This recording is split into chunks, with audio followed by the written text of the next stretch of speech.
จ๊ะเอจ๊ะเอแล้วก็จะถามสเปคน้องเดิมคนแบบใดน้องเดิม สเปคกันนะแบบว่าผู้ชายแบบใดที่ว่าถูกใจน้องเดิมโบว่าชักสิว้าวคืดรถแบบคืดตามความรู้สึกเฮาสเปคเฮาคนขี้ร้ายบ่คนสูงบ่คนดุคน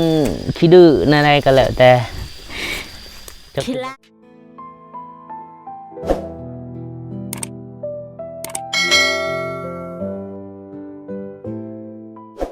โอเคพี่น้องเปิดภาพมาตอนนี้บ่ฝนก็อยู่ที่บ้านอาลีงเนาะ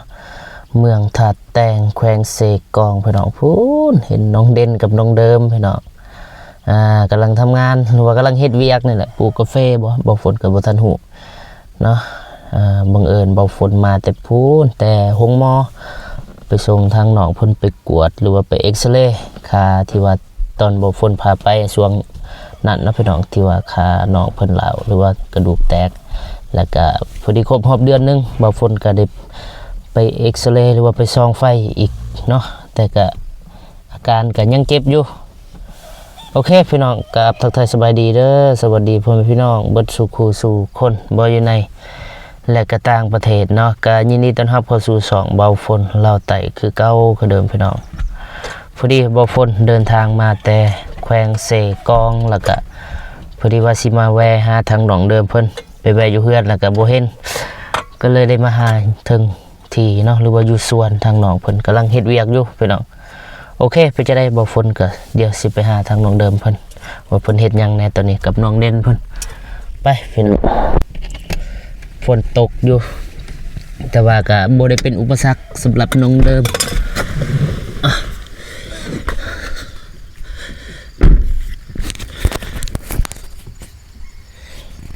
จ๊ะเอจ๊ะเอ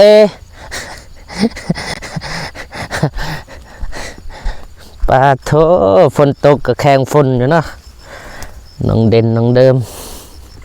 ขยันจริงๆ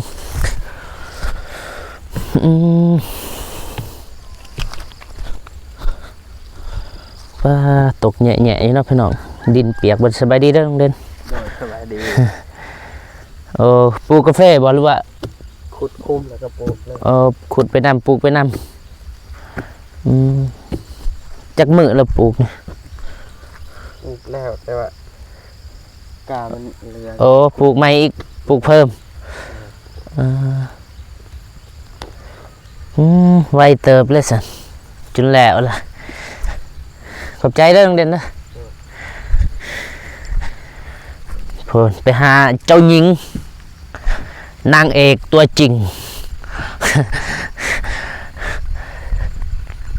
โทษดุแท้น้องเดิมสบายดีเด้อไอ้คนเด้อสบายดี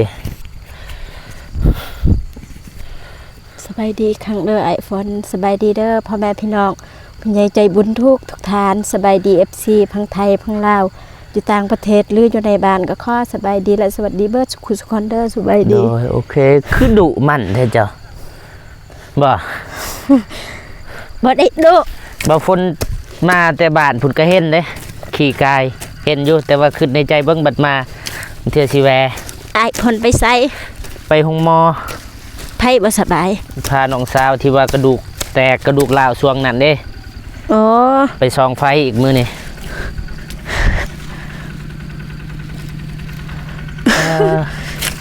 บ่ทันพักกินข้าวเที่ยงบ่นี่ยัง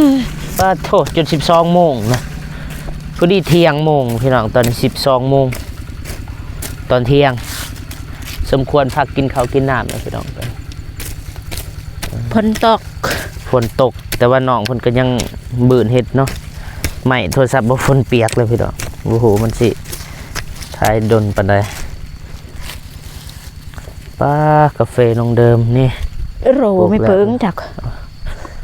กางห่มก่อนพี่น้องขันห่มเพราะยานโทรศัพท์มันสิเปียก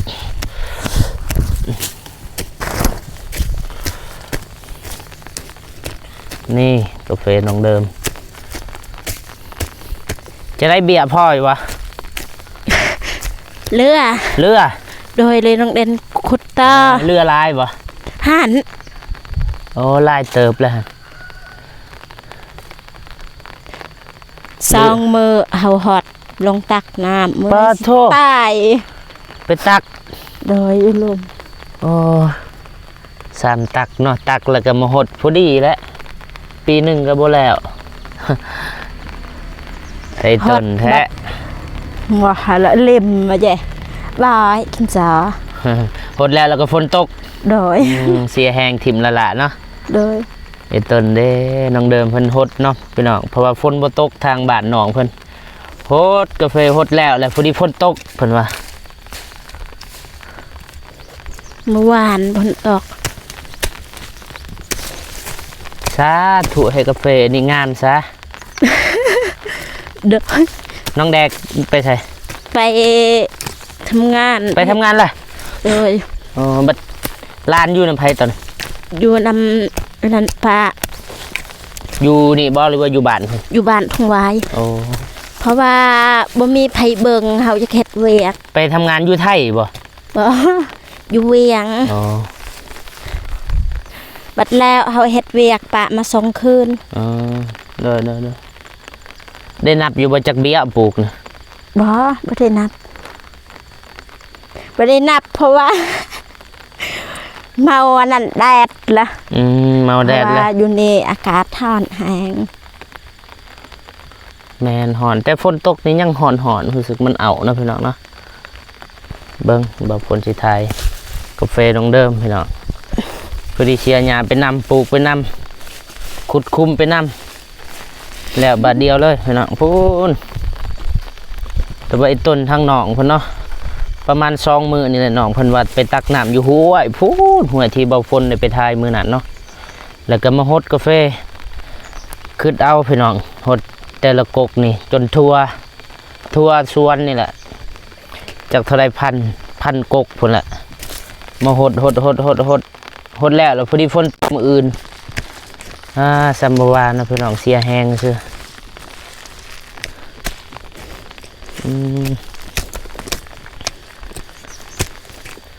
กาแฟสิได้เอิ้นเจเดิมแล้วบัดนี้โอ้แต่บ้านทางน้องเพิ่นนี่ก็ดินน้องเดิมอยู่แต่ว่าบ่ได้ปลูกนะพี่น้องทาง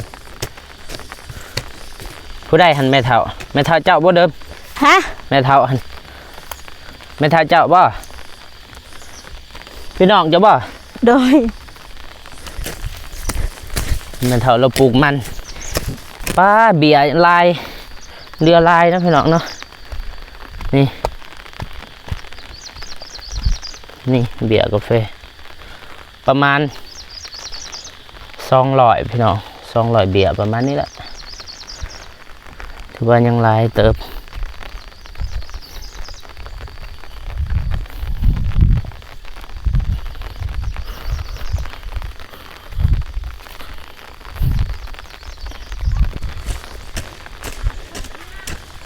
บ่โดยหูแหละแม่ทัพเพิ่นว่าทุกข์ยากเนาะ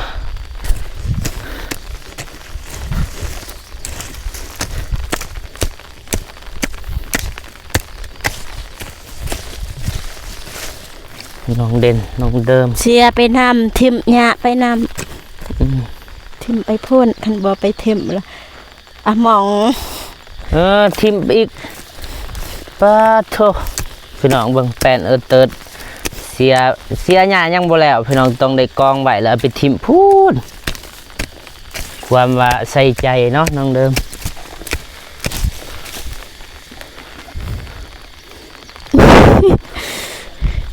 เสียเอ้าบ่พ้นสิทายเนาะเสียหญ้าน้องเดิมบ่เมื่อยบ่น้องเดิมเสียหญ้า เมื่อย คิดว่าบ่เมื่อยแตกแล้ว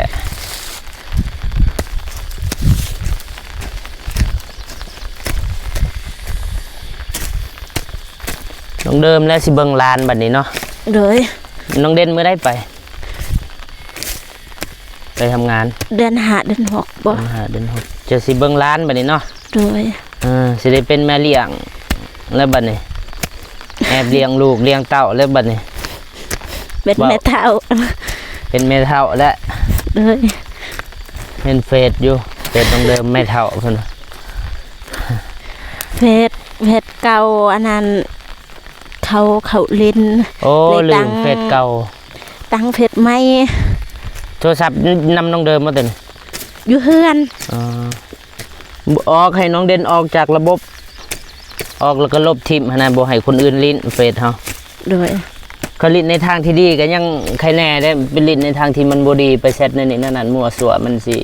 คนอื่นหั่นคนที่บ่ฮู้นะเขาสิคิดว่าเป็นเฮาคือมื้อนั้นน่ะแซดมายุมาหยะแต่บางคนยังบ่เข้าใจจักแม่นแซดอีสังแซดมั่วสั่วนะเฟซคนอื่นเธอเด็กน้อยลิ้นอันนี้อันนั้นก็ไปแซดใส่มันบ่ดีนะถูกทรงนี่ทรงนั้นคนอื่นสิเข้าใจผิดบัดสิได้เป็นแม่เลี้ยงแล้วน้องเดิมสิได้เป็นแม่คนแล้วบัดนี้ ว่าบ่ได้อนาคตจะน้อยได้ผัวได้ลูกสร้างครอบสร้างครัวแล้วก็มันง่ายได้บัดนี้เขาเคยเลี้ยงแล้ว โดย เคยเลี้ยงแล้วก็ง่ายบัดนี้บ่ได้ยากเลยบ่คือแม่เลี้ยงแม่ทำอิฐทำออนี่บ่เคยได้ลูกบ่เคยได้เลี้ยงลูกแล้วมันยากคือน้องเดิมแอบไปนำจะในอนาคตแต่งงานไปแล้วได้ลูกมันจะง่าย ของอ้ายใส่พรแล้วเราบอกอ้ายใส่พรบวกกับเพ ปลูกแล้วเสียหญ้าโค่น3-4 เดือนมันจังสิแล้วมันกว้างเด้เสียหญ้าไปทางหน้าทางหลังปงเลย ดินส่วนกับเพกว้าง กาแฟก็งามหญ้าก็งามอีกแข่งกันเอ้า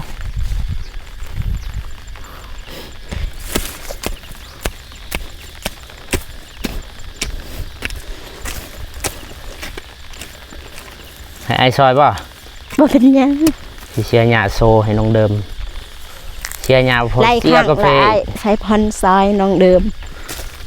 เสียตัดกกาแฟอีกบัดนี้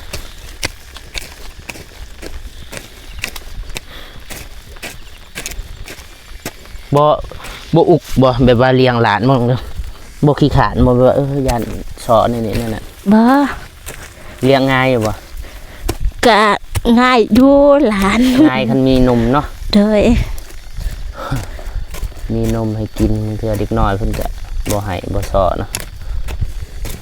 อีกอย่างน้องดื่มให้กินก็กินหลานดูง่ายเลยแต่อันนั้นกลางคืนมักเราลูกไห้ กลางคืนแล้วปอดนม ทั้งกลางเว้นเราบ่ให้ นมกล่องนมจืดเด็กน้อย ตอนที่ให้อันนั้นตื่นตอนดึกนึงก็ป้อนแล้วก็นอนอยู่เด้ บางคืนก็บ่ได้หลับได้นอนหลานให้ทั้งคืน อดทนเนาะ โดย จะได้จักปีเลยหลาน ปีปลาย1 ปี 3 เดือน เดียวก็2 ปีก็บ่สอแล้วสอนั่นนะยังใครแน่ได้น้องเดิม โดย เป็นเจ็บไข้อีกแห้งทุกบัดนี่แต่กับลานเขาเองอะนะถึงสีทุกถึงสีให้สำได้ก็เฮาบ่ได้ท้อนะ คืนหนึ่งหลานน้องมิลินว่าสบายอุปอสัก สัก โดยตีนสันยิก แสดงว่าไข้ขึ้นสูงนะ โดยแล้วก็ตกใจแบบใจเหมือนอยู่กับเนื้อกับตัวความยานคืนตัวนั้นพี่สาวไปแล้ว ตกใจลุกอันนั้นเอายาปอนแล้วก็เซตอุ้มด้านก็ให้ เสร็จเอาเสร็จน้ำร้อน น้ำเย็น จังหวะเดบางคนคิดว่าน้ำร้อนมันน่าจะดีกว่าเพราะว่า ลืม ถ้า บ่ฮู้ เสร็จน้ำร้อนมันหูคมคนมันจะเปิดบ่ตามบางคนคิดก็เสร็จแล้วก็ เปิดแล้วไข้นา ซื้อยานั่นซื้อยาติดไข่อีหยังลดไข่เล็กน้อยมันติดหัวบ่ติดบ่อนใดก็แล้ว น้องดื่มให้อันนั้นยาปลาร้า ปลาร้าน่ะปลาร้าเล็กน้อยบ่ ปลาร้าผู้ใหญ่ บ้ามันสิบ่แห้งโพดบ่อย่าปลาร้า หักอันหนึ่งอัน1 เม็ด ครึ่งหนึง โดย1 เม็ดปานให้3 เทื่อ แนะนำทางที่ดีก็ไปหาหมอก่อน บ่มีรถกลางคืน ถ้าว่าหลานเจ็บหันแรกซื้อยาปะไว้ซื้อยาลดไข้เด็กน้อย โดย ซื้อยาดีไข้ดีหยังสบายอันนี้แหละบัดเจ็บไข้แบบตอนดึกตอนดื่นนะเฮาไปบ่ได้ก็พอได้แก้ไข้ตอนนั้นอดทนและเลี้ยงหลานอยู่ในใหญ่ไปมึงเธอหลานสิเลี้ยงเฮาอีก อนาคตจะหน่อยบ่แน่นอนมึงเธอน้องเดิมมีลูกสบายบัดนี้เนาะ โดย เว่าเรื่องสร้างครอบครัวแล้วเบิ่งสิถามน้องเดิมเด้อน้องเดิม ฮะ บ่ตอบเด้อ โดย บ่ว่าหยังติสิถามเรื่องส่วนตัว บ่ว่าหยัง เว่าเรื่องสร้างครอบครัวเนาะอนาคตคนเฮาบางคนก็สร้างครอบครัวแต่ก็บ่ได้หมายความว่าคือบ่ฝนเว้านี่ก็แล้วแต่ละคนเนาะพี่น้องเนาะบางคนสร้างครอบครัวก็มีความสุขแล้วก็มีทั้งทุกข์เนาะบางคนบ่ได้สร้างก็มีความสุขแล้วแต่ความรู้สึกไผมันอยากสร้างก็สร้างอยากเอาผัวเอาเมียก็แล้วแต่ตามบางคนคิดนะฮะอยู่ผู้เดียวมีความสุขก็แล้วแต่เนาะ โดย แล้วแต่ไผมันแล้วก็อยากถามสเปคน้องเดิมคนแบบใดน้องเดิม สเปคกันนะแบบว่าผู้ชายแบบใดที่ว่าถูกใจน้องเดิม บ่ว่าจักสิเว้า คืดรถแบบคืดตามความรู้สึกเฮาสเปคเฮาคนขี้ร้ายบ่คนสูงบ่คนดุคนขี้ดื้ออะไรก็แล้วแต่จะ ขี้ไล่ก็เอาคะแนนมันนั้นดีกับเฮา ดีกับ เขา เจ้า บ่ตีบ่เบ่อันนั้น บ่ดีบ่ปะเนาะบ่ โดย ซอยกัน โดย ซอยกันเฮ็ดเวียกเฮ็ดงานเนาะ โดย สมมุติว่าขี้ร้ายแบบส่วนอะไรเด้ขี้ร้ายสำหรับคนอื่นแนวใดเด้สิว่าขี้ร้ายก็ คนคือกันคิดว่ามันคือกันเบิดนั่นแหละเพียงแต่บ่รอว่านั่นน่ะเนาะก็บ่ได้ถึงขั้นว่าขี้ร้ายสมมุติว่าตาบอด ตาบอดคากุดเด้ สิเอาบ่ แต่บอดบ่เอาจังน้อยอันนั้นพละเฮาอีก เอาหาก็ ลำบาก ก็เพื่ออยากมาเฮ็ดมาสร้างมาซอยกันเนาะ โดย มาสร้างมาซาเอาตาบอดพอดีแล้วเป็นภาระอีก ภาระลานยังบ่พอก็ละแต่ก็เฮาว่าบ่ทันได้เพราะว่าเฮายังบ่ทันเจอเด้ โดย ว่าบ่ได้เว้าเลยมื้นมื้อหือผู้บ่าวตาบอดมาลม แล้วก็มักก็มีอย่าสิประมาทเด้อน้องเด้อ โดย อย่าสิเว้าก่อนจะได้สิกลืนน้ำลายตัวเอง ว่าตลกนะพี่น้องตามความรู้สึกทางน้องเพิ่นน้องเด่นก็จักมื้อใดได้สิเอาเมียบัดนี้หน้าตารอเราน่าจะมีผู้สาวอยู่มีบ่ตามน้องเด็กผู้สาวน้องเด่น อีหยัง ผู้สาวเพิ่นมีบ่ บ่ฮู้ลาว อยากให้ เพราะว่าน้องเด่นบ่ได้บอกน้องเด่น อยากได้น้องบ่น้องเด่นหรือว่าอายลืมล่ะ น้อง น้องไผ่บ่อยากได้บ่ น้องไผ่บ่อยากได้บ่ บ่ฮู้ มาอยู่เป็นหมู่น้องเดิม ก็อยากได้แต่เขาเองบ่มักครอบครัวเฮาทุกอยาก ว่าบ่ได้น้องเด่นเราก็เป็นคนดีบ่มีผู้นี้บ่มักมันต้องมีนะผู้ใดผู้หนึงถ้าว่าเฮาดีอะนะตามบางคนคิดว่านะ โดย ถ้าเฮาบ่เลือกหรือว่าบ่ไปมักคนที่แบบ คนที่ว่าฐานะดีอะนะหรือว่าคนร่ำรวยว่าคนคิดว่านะน่าจะบ่มีผู้ใดกับผู้หนึงนะในโลกนี้บ่ว่าสิบ่มี คนเป็นล้านคนนี่บ่มีบ่สิผู้ใดผู้หนึงนี่มันต้องมี โดย จักมือนี่กะว่าสิแล้วนี่ เสียบ่ แม่น2 มือแล้วว่ะ ตอนแรงหันไปก็ได้ สองมื้อ เสียสำนี้ ปืนก็มือหือแล้วถ้าว่า2 คนก็แล้วไว้อยู่เนาะเบิ่งอาจสิไปเอาขนมลืมอยู่ในรถ โดย คือว่าลานมานํก็น้องเด่นขุดคุมพี่น้องปะโถคุมใหญ่แท้คุมใหญ่ก็ดีคือกันหินเนาะตัวหินแล้วมันต้องเอาออกเพราะว่ามันสีขยายหยาบเนี่ยหากมันไปบ่ได้ น้องเด่นขุดคุ้มสิปลูกเพิ่มอีกพี่น้องเพราะว่าเบียร์มันเรือหลายบ่ฝนเอาขนมให้น้องคน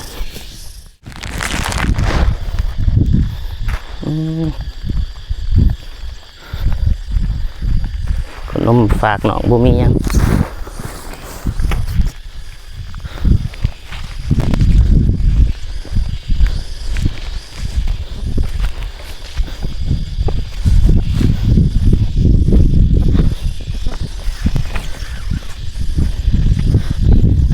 ได้สิเอาเมียยังโดนวะมีผู้แซ่ผู้สาวอยู่ติบ่ทันอยากได้บ่พอหรือว่าอายุก็ยังน้อยอยู่น้องเด่นฮอดบ่20 ปีเสร็จซองประมาณนี้ตามบ่พ้นคิดอยู่หั่นแหละบ่พ้นก็ได้บ่ถามเลือกขนมน้องเดิมกินขึ้นวลานมานำ มันนี่บ่าปะมา2 ล้าน หรือว่าเมื่อใดก็บ่ฮู้ขอบใจหลายๆเด้อไอ้สิพลที่มาให้ขนมให้ร้านน้องเดิม ให้น้องเดิมนำ ขอบคุณหลายๆเด้อไอ้สิพล กินก่อน โดย กินแกะเมื่อยบ่ฮู้ว่าถึกใจน้องเดิมมาขนม ถึกใจ ซื้ออยู่ปตทแวะเติมน้ำมันก็ขึ้นแวะแต่เมื่อแต่หันสิแวะหาน้องเดิมเพิ่น ดิจ้ะ ว่า เด่นมีจ้าขนม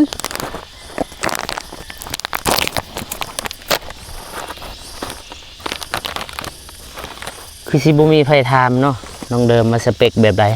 เขาเคยถามมีคนถามอยู่บ่สเปคแบบน้องเดิมมักคนแบบใด บ่บางที บ่มีไผถามบ่ให้ที่อายถาม บ่กินเด้อ เดี๋ยวกินหายคืนคือน้องเดิมหายอายถามหายคืนหายอย่างนั้น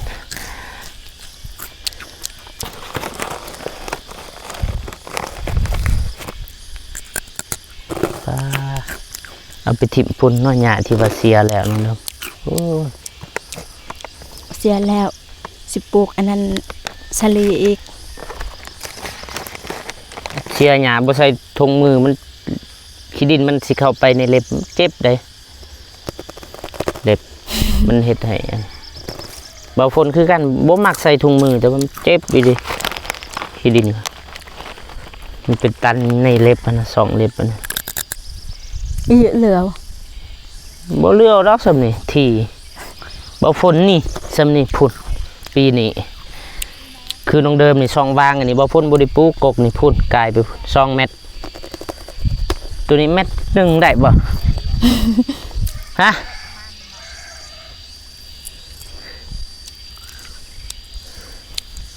โอ้น้องสาว แซ่บขนม แซ่บกินบ่เบิดดอกมือนี่ป้าตื่นแต่จักโมงมาเฮ็ดอยู่นี่บ่ฝนมาแต่พุ่นก็เห็นน้องเดิมเลยอยู่นี่แต่ว่าบ่ได้แวะขึ้นฝากไปพุ่นก่อนบัดมาแต่พุ่นจังสิแวะ ประมาณนี้อันนั้น8 โมง เดิน เพราะว่านั่นตอนเช้าฝนตกแล้วเมื่อยอันนั้นเอาฮอต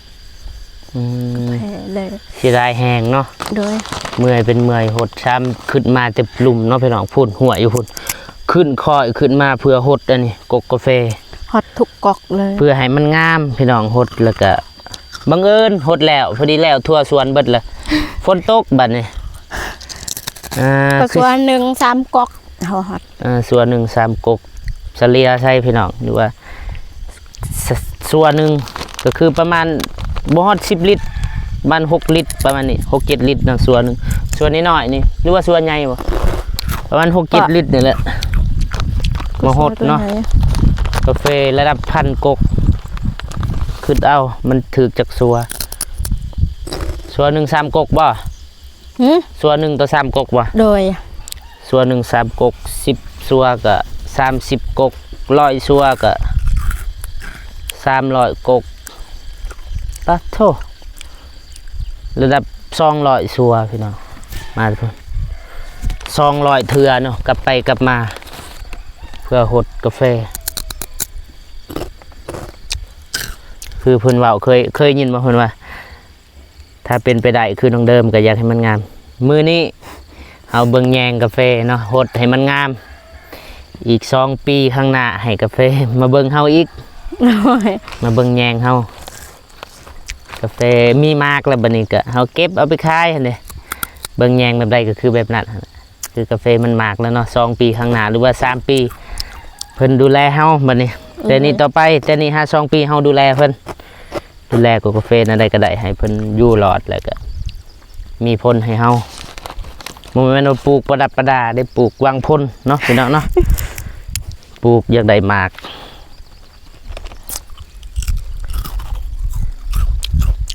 คันมันบ่แดดบ่ฮ้อนพอปานใดก็อยู่ใส่ก็งามเบิดกาแฟพี่น้องตามเบาฝนคิดถ้ามีน้ำเนาะคือเบาฝนว่าคันมีโปมน้ำมาแต่ฝุ่นหดงาม 100% คันไว้เฮาฮอดปลูกเบิดแต่ว่าบ่ไว้บ่อนเฮาตักน้ำเลยปลูกหน่อยเดียวปีละน้อย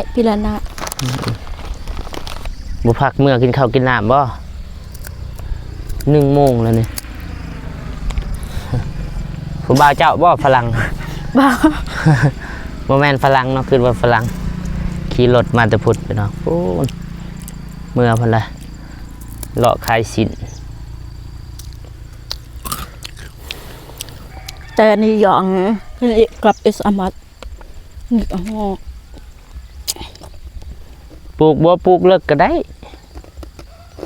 เพราะว่าหากฟอยมันหากยังได้เขาเอิ้นหากฟอยบ่ที่ว่ามันหับสารอาหารมันดูดมันหับสารอาหารหรือว่าหับแดดหับอีหยัง มืออื่นมือฮือแล้วเสียนะคือคนบ่ตอก ขอบใจน้องเดิม โดยขอบใจคือกันเด้อไอ้ไทยพรที่มาเยี่ยมมายามน้องเดิม อ้ายสิกลับคือกันเพิ่นพา เรื่องทางปลอดภัยเด้อไอ้ไท เด้อย พ เด้อ ร ขอบใจ มีเวลาเขามาเยี่ยมมายาม เด้อ ไหม บ่ได้ซอยเด้มื้อนี้บ่ได้ปลูกซอย ไอ้ไทยพรซอยน้องเดิมตลอด โดยกลับก่อนน้องเดิมใจมื้อหน้ามาเยี่ยมมายามใหม่อีก ใหม่ ลืมไปใหม่ thank you ลืมใหม่เนาะพี่น้อง